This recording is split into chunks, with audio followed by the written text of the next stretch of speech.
ሰዎች ሲመካከሩ ይግባባሉ። ሰዎች ሲነጋገሩ ይበልጥ ይተዋወቃሉ። መተዋወቅ መተሳሰብ መዋደድን ያመጣል። አንዱ ለሌላው ያስባል። አንዱ ለሌላው አጋዥ እንጂ ጠላት አይሆንም። ወንድም ከወንድሙ ሲግባባ ሰላም ይሰፍናል።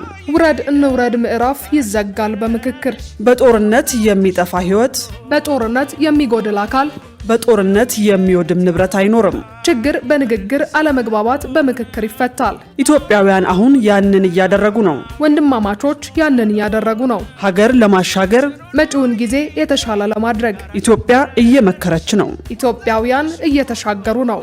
ኢትዮጵያውያን የልዩነት ግድግዳ አፍርሰው የአንድነት የፍቅር ድልድይ ይገነባሉ።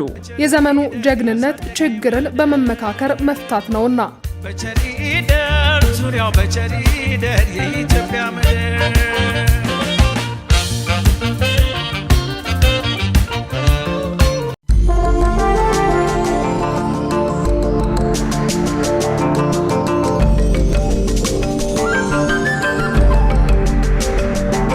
ጤና ይስጥልን ክቡራን ተመልካቾቻችን ከኢሳት ነጻ የህዝብ ሚዲያ የነሐሴ 16 ቀን 2018 ዓ.ም የሰዓቱ ዜናዎቻችንን ይዘንላችሁ ቀርበናል። ከዘገባዎቹ ጋር ትዕግስት ተስፋዬ ነኝ። አብራችሁን ሁኑ። ቀዳሚ ወዳደረግነው መረጃዎች አልፋለሁ። የሀገራችን ችግሮች ዘላቂ መፍትሄ ሊያገኙ የሚችሉት በጠረጴዛ ዙሪያ በሚደረግ ንግግር እንጂ በኃይል አለመሆኑን መገንዘብ ይገባል ሲሉ የሀገራዊ ምክክር ኮሚሽን ዋና ኮሚሽነር ፕሮፌሰር መስፍን አርአያ ገለጹ። ፕሮፌሰር መስፍን ይህን ያሉት የሀገራዊ ምክክር ጉባኤ የማጠቃለያ መድረክ ላይ ነው። ፕሮፌሰር መስፍን በመሳሪያ ምንጊዜ ማሸነፍ አይቻልም፣ ችግሮቻችን የሚፈቱት ከተነጋገረንና ከተደማመጥን ብቻ ነው በማለት ተሳታፊዎች ወደ የአካባቢያቸው ሲመለሱ የሰላም አምባሳደር እንዲሆኑ አሳስበዋል። መድረኩ የግለሰብ ወይም የቡድን ፍላጎት ሳይሆን የእኛነትና የጋራነት ማሳያ መሆኑን የገለጹት ፕሮፌሰሩ ምክክሩ ችግሮቻችንን የመፍታት ጅማሮ እንጂ ማብቂያ አለመሆኑን ተናግረዋል። የጉባኤው መጠናቀቅ የአዲስ ምዕራፍ ጅማሮ መሆኑን ፕሮፌሰር መስፍን በንግግራቸው ጠቁመው ተመካካሪዎች በቆይታቸው ያነሷቸው አጀንዳዎችና ያሳለፏቸው ውሳኔዎች ወደ የመጡበት ክልሎችና ከተማ መስተዳድሮች ተመልሰው እንደሚላኩ ገልጸዋል። ከተመካከርን፣ ከተነጋገርን፣ ከተደማመጥን ውጤት ላይ እንደምንደርስ ያየንበት ነው። ወገኖቼ ዳያሎግ ወይም ምክክር ይጀምራል እንጂ እንዲህ በማግስቱ አያልቅም። ብዙ ውሳኔዎችን አሳልፋቸዋል። እነኚህ ውሳኔዎቻችሁ ወደ የሚላኩበት ቦታ ይላካሉ። ከተወሰነ ጊዜ በኋላ እንዲያውም እናንተው ወገኖቻችን የሰጣችኋቸው አጀንዳዎች ወደ የክልሎቻችሁ ሁሉ ይመጣሉ፣ ወደ የሁለቱ ከተማዎች ይመጣሉ። ይሄ ማለት ለኢንተር ሪጅናል ዳያሎግ፣ ለኢንትራ ሪጅናል ዳያሎግ እርስ በርሳችን በክልላችን ውስጥ ለምናደርጋቸው ምክሮች ሁሉ ወይም ምክክሮች ሁሉ እዚህ ዕውቀት ይዘን ነው የምንሄደው። ከተነጋገርን ችግሮቻችን እንፈታለን። በመሳሪያ ምንጊዜም ያሸነፈ ኃይል የለም። ምንጊዜም ማሸነፍ የሚቻለው በጋራ ማሸነፍ ሲቻል ነው። ከዚህም በመነሳት ተሳታፊዎች ያገኙትን ዕውቀትና ልምድ መሰረት በማድረግ በየክልላቸው ሰፊ የክልል ውስጥ የምክክር መድረኮችን እንዲሁም የህዝብ ለህዝብ ግንኙነትን ለማጠናከር ክልሎች እርስ በርሳቸው የሚወያዩበትን መድረክ እንደሚመሩም አብራርተዋል። ዘገባው የኢቢሲ ነው። የጉባኤው ሂደት ስኬት በሁሉም ጉዳዮች ላይ መግባባት ላይ መደረሱ ነው ሲል ኮሚሽኑ ገለጸ። ይሁን እንጂ 4 ምክረ ሀሳቦች በልዩነት ተቀምጠው ጉባኤው ተጠናቋል። መሳይ ገዛኸኝ ተጨማሪ አላት።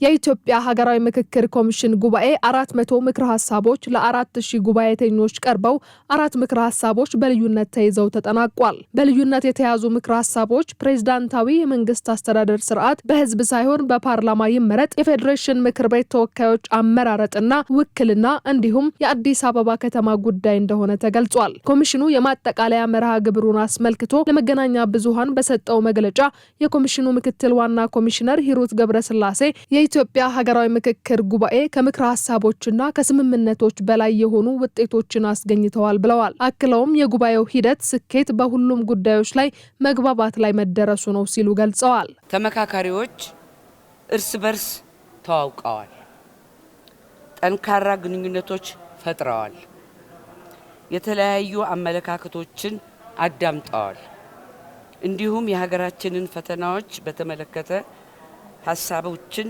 ተለዋውጠዋል። በመጨረሻም መግባባት ላይ ደርሰዋል። በመሆኑ ሂደቱ የምክክር ባህልን ለመገንባት ትልቅ መሰረት ጥሏል።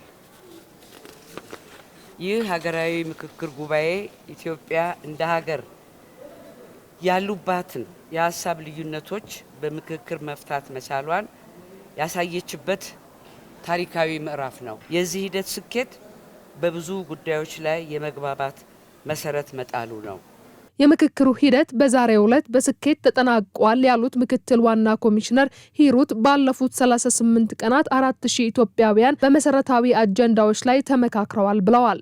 ተመካካሪዎቹ በመጨረሻም ለዘመናት ለቆዩ አለመግባባቶች መፍትሄ የሚሆኑ ምክረ ሀሳቦችን አጠናክረው ለኮሚሽኑ አስረክበዋል።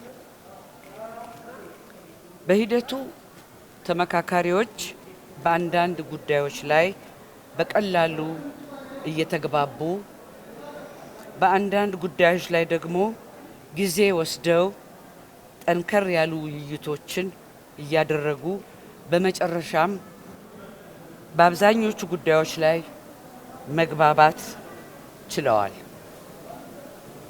ኮሚሽኑ ሂደቱን ሲከታተል ሁሉም የምክክር መድረኮች በመደማመጥ በመከባበርና መቻቻል ሲከናወኑ እንደነበረ ማረጋገጥ ችሏል። ሐምሌ 8 ቀን 2018 ዓመተ ምህረት በይፋ የተጀመረው የኢትዮጵያ ሀገራዊ ምክክር ጉባኤ ዛሬ ነሐሴ 16 2018 ዓመተ ምህረት የመዝጊያ መርሃ ግብሩን በይፋ አከናውኗል።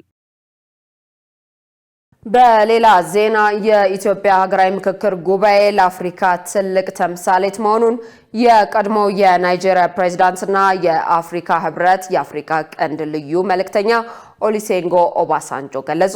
ልዩ መልእክተኛው ይህን ያሉት የኢትዮጵያ ሀገራዊ ምክክር ጉባኤ የመዝጊያ ስነ ስርዓት በአዲስ ዓለም አቀፍ ኮንቬንሽን ማዕከል በተካሄደበት ወቅት ነው። የቀድሞው የናይጄሪያ ፕሬዝዳንትና የአፍሪካ ህብረት የአፍሪካ ቀንድ ልዩ መልእክተኛ ኦሉሴጉን ኦባሳንጆ ሀገራዊ ምክክር ጉባኤ በስኬት መጠናቀቁን ገልጸዋል። ጉባኤው በስኬት እንዲጠናቀቅ አስተዋጽኦ ላደረጉት አካላት በሙሉ እንኳን ደስ አላችሁ ብለው ሀገራዊ ምክክር ዘላቂ ሰላም ለማስፈን የሚያስችል መሆኑን ገልጸው ሂደቱ ታሪካዊ መሆኑን አመልክተዋል። አካታችና ሁሉን አሳታፊ የሆነው ሀገራዊ ምክክር ጉባኤ ለአፍሪካ ምሳሌ የሚሆን ተግባር ነው ብለዋል። ኢትዮጵያውያን ሰላምን ለማምጣት መነጋገርና መመካከርን መምረጣቸው ሊያስመሰግናቸው ይገባል ብለዋል። ለምክክር የሚወሰድ ጊዜ የትኛውንም ቢሆን ግጭትና ጦርነት ከሚያመጣው ጉዳት አንጻር አይተኬ ሚና እንዳለው ገልጸዋል። ምክክሩ በኢትዮጵያ ሰላም መስፈን፣ ልማትና ብልጽግና ለማረጋገጥ መሰረት የሚጥል ነው ብለዋል። ዘገባው የኢዜአ ነው።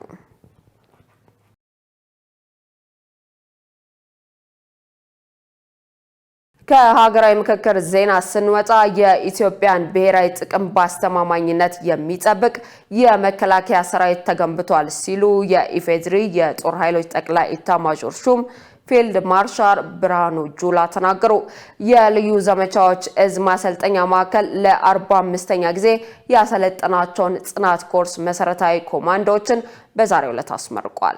ፊልድ ማርሻል ብርሃኑ ጁላ ባስተላለፉት መልእክት የአየር ወለድና ኮማንዶ ኃይል በአካል ብቃቱ፣ በጽናቱ፣ በከፍተኛ ወታደራዊ እውቀቱ የውጊያ አቅጣጫዎች ቀያሪ ኃይል መሆኑን ተናግረዋል።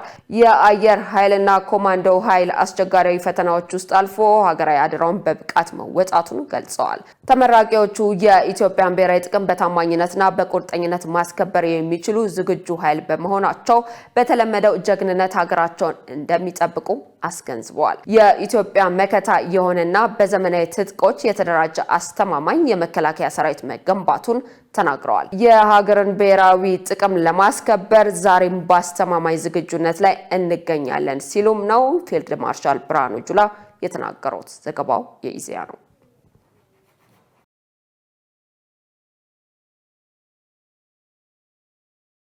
የኢትዮጵያ ፖስታ 3000 የሚጠጉ ቅርንጫፎችን ወደ ባንክ ኤጀንትነት እንደሚቀይር አስታወቀ። የኢትዮጵያ ፖስታ በመላው ሀገሪቱ የሚገኙ 3000 በሚጠጉ ቅርንጫፎች በኩል የባንክ አገልግሎቶችን ለመስጠት የሚያስችለውን ዝግጅት ማጠናቀቁን አስታውቋል። አሰራሩ የኢትዮጵያ ብሔራዊ ባንክና የንግድ ባንኮች በጋራ በባለቤትነት የሚያስተዳድሩትን ኢትሶች የክፍያ መረብ መሰረት ያደረገ ሲሆን በአሁኑ ወቅት በ700 ቅርንጫፎች በሙከራ ደረጃ ስራ መጀመሩና በወር ጊዜ ውስጥም በሙሉ አቅም በአገር አቀፍ ደረጃ ስራ እንደሚጀምር ተገልጿል። ዘገባው የኢትዮጵያ ቢዝነስ ዴይሊ ነው።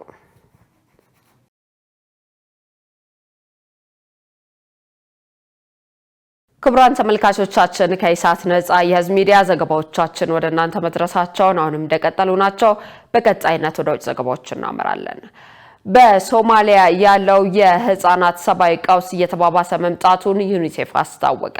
በሶማሊያ የሰብአዊ እርዳታ በመቀነሱ ምክንያት 205 የጤናና የአመጋገብ ተቋማት መዘጋታቸውን የተባበሩት መንግስታት የህፃናት መርጃ ድርጅት ዩኒሴፍ አስታውቋል። ድርጅቱ እንዳስታወቀው የእርዳታው መቀነስ ከጤና አመጋገብ በተጨማሪ የውሃ የትምህርትና የህፃናት ጥበቃ አገልግሎቶችንም እያስተጓጎለ መሆኑን ገልጿል። በዚህም በ2026 የመጀመሪያዎቹ 6 ወራት በከባድ የምግብ እጥረት ወደ ሕክምና ማዕከላት የገቡ ህጻናት ቁጥር ከባለፈው ዓመት ተመሳሳይ ወቅት 32 በመቶ መጨመሩን አስታውቋል። ዩኒሴፍ በሶማሊያ ያለው የህፃናት የምግብና ጤና ቀውስ የበለጠ እንዳይባባስ ድጋፍ እንዲደረግ ጥሪ አቅርቧል። ዘገባው የአናዶሉ ነው።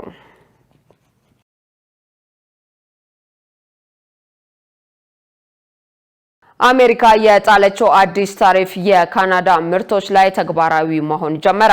ለአርብ ምሽት ተቀምጦ የነበረው ቀነ ገደብ ከመጠናቀቁ ጥቂት አስቀድሞ ድርድሩ መቋረጡን ያስታወቁት የካናዳ ጠቅላይ ሚኒስትር ማርክ ካርኒ በእያንዳንዱ አሜሪካ ታሪፍ ልክ ከአገሪቱ የሚመጡ ምርቶች ላይ ቀረጥ እንደሚጥሉ ገልጸዋል። ጠቅላይ ሚኒስትሩ በአሜሪካ የቀረቡት ነጥቦች ላይ በመጨረሻ ደቂቃዎች የተደረጉ ለውጦች ኢፍትሐዊ ኢኮኖሚ ጥቅም የሌላቸውና የትኛውንም ስምምነት እውነተኝነት ጥያቄ ውስጥ የሚከቱ ናቸው ሲሉ ተችተዋል። ፕሬዚዳንት ትራምፕ ወደ አሜሪካ በሚገቡ 20 ቢሊዮን ዶላር ዋጋ ያላቸው የካናዳ ምርቶች ላይ ከነሐሴ አጋማሽ አንስቶ 50 በመቶ ታሪፍ እንደሚጥሉ ዝተው ነበር። ይህንን ተከትለው ከሐምሌ ወር ጀምሮ ሁለቱ ሀገራት ሲደራደሩ ቆይተዋል። ትራምፕ በዚህ ሳምንት መጀመሪያ ላይ ሁለቱ ሀገራት እጅግ ጥሩ የንግድ ስምምነት ለመፈጸም መቃረባቸውን በመግለጽ የታሪፍ እርምጃቸውን በጊዜያዊነት አግደውት ነበር። የተሰጠው ቀነ ገደብ ሊጠናቀቅ ጥቂት ደቂቃዎች ሲቀሩት ግን ንግግር ያደረጉት የካናዳው ጠቅላይ ሚኒስትር ካርኒ በድርድሩ ወሳኝ መሻሻሎች ታይተው የነበረ ቢሆንም የተገኘው ውጤት ለካናዳውያን የወጠነውን ግብ ለማሳካት በቂ አልነበረም በማለት ንግግሩ መክሸፉን አስታውቋል። በዚህ ምክንያት ዛሬ ምሽት ከአሜሪካ ጋር የሚደረገውን የንግድ ድርድር ለማቋረጥ ወስኛለሁ፣ ተደራዳሪዎችም ወደ ኦታ እንዲመለሱ አዝዣለሁ ብለዋል። የአሁኑ ታሪፍ አሜሪካ ከዚህ ቀደም በካናዳ ብረት፣ አልሙኒየም፣ አውቶሞቢሎችና እንጨቶች ላይ ከጣለችው ቀረጥ በተጨማሪ የተጣለ ነው። ዘገባው የቢቢሲ ነው። በሌላ ዜና የፕሬዝዳንት ዶናልድ ትራምፕ ቪዛ እገዳ በፍርድ ቤት ተሻረ። የኒውዮርክ የፌዴራል ፍርድ ቤት የፕሬዝዳንት ዶናልድ ትራምፕ አስተዳደር ከ75 ሀገራት በሚመጡ ዜጎች ላይ ጥሎት የነበረውን የኢሚግሬሽን ቪዛ እገዳ ውድቅ አድርጓል። የፍርድ ቤቱ ዳኛ ጄኔት ቫርገስ በሰጡት ውሳኔ የውጭ ጉዳይ ሚኒስቴር ያሳለፈው ይህ እገዳ በግልጽ ህገወጥና ከሚኒስቴሩ ህግ ስልጣን ውጪ ነው ብለዋል።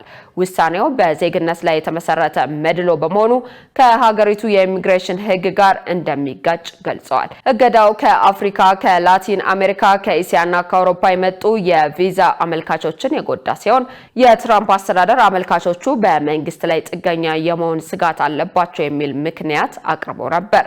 ክሱን የመሰረቱት የኢሚግሬሽን መብት ተሟጋች ድርጅቶቹ በፍርድ ቤት ውሳኔ መደሰታቸውን ሲገልጹ፣ የውጭ ጉዳይ ሚኒስትሩ በበኩሉ እስካሁን የሰጠው አስተያየት የለም። ዘገባው የአልጀዚራ ነው።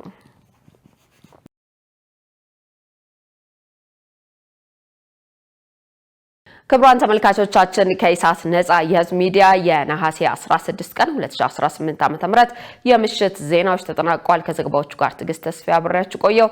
ቀሪ የኢሳት መሰናዶዎች ወደ እናንተ መድረሳቸውን ይቀጥላሉ። መልካም ጊዜ።